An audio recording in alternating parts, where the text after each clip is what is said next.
I get it. You scroll through endless gaming laptop ads, see sleek carbon fiber finishes, rows of RGB lights, and the promise of play anything at 1080p. Then you click buy only to find the machine heats up like a toaster, the fans sound like a jet engine, and the battery dies before you finish a single level. That frustration is real, and it's why I'm doing this deep dive. Link is in the description if you want to check the product details on Amazon. I've spent a few evenings actually installing a couple of games on the Lenovo ThinkPad T14s Gen 6, running benchmarks, and watching how it behaves on a coffee shop table, so let's see whether it lives up to the hype or ends up as another regret. First, let's talk about what a gaming laptop is supposed to deliver. Most buyers want three things: enough graphical horsepower to run modern titles at playable frame rates, a thermal solution that keeps the system usable, and a battery that lasts beyond a short coffee break when you're away from a wall outlet. On top of that, you usually want a display that can show the game's colors correctly, a keyboard you can actually type on after a long session, and enough ports for external monitors or a headset.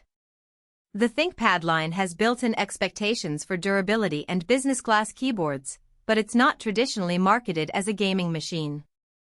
So the question is, does the T14s Gen 6 manage to bridge that business-grade reliability with a decent gaming experience, or does it fall short where it matters most? The heart of this laptop is Intel's Core Ultra 7255U, a 12-core chip that mixes performance and efficiency cores. In day-to-day work, email, spreadsheets, video calls, it's buttery smooth. When you fire up a game, those performance cores kick in, but the graphics are handled by the integrated Intel Arc GPU. That's the first practical checkpoint. Integrated Arc isn't a discrete NVIDIA or AMD card, so you shouldn't expect ultra-high settings. In practice, I tested titles ranging from indie hits like Hades to more demanding games such as Shadow of the Tomb Raider at 1080p. Hades ran at a solid 7080 frames per second on medium settings, and the experience felt fluid enough that I never thought about the lack of a dedicated GPU. Shadow of the Tomb Raider required you to drop settings to low and cut the resolution down to 720p just to stay above 30 frames per second, but it was still playable. The takeaway?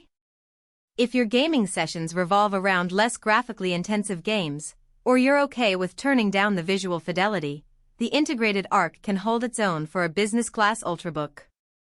Heat and fan noise are where the T14s really reveals its compromise.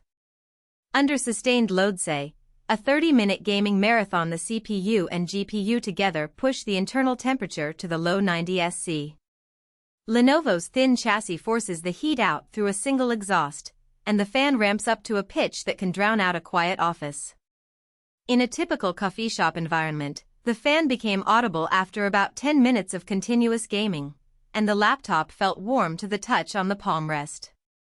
For occasional gaming after work, that's tolerable. For marathon sessions, you'll probably want a cooling pad or an external monitor setup where the noise isn't a distraction. Battery life is another reality check. On a clean Windows 11 Pro install, the 57Wh cell gives you around 8 hours of web browsing, which is impressive for a 14-inch machine. Once you start a game, the drain spikes dramatically.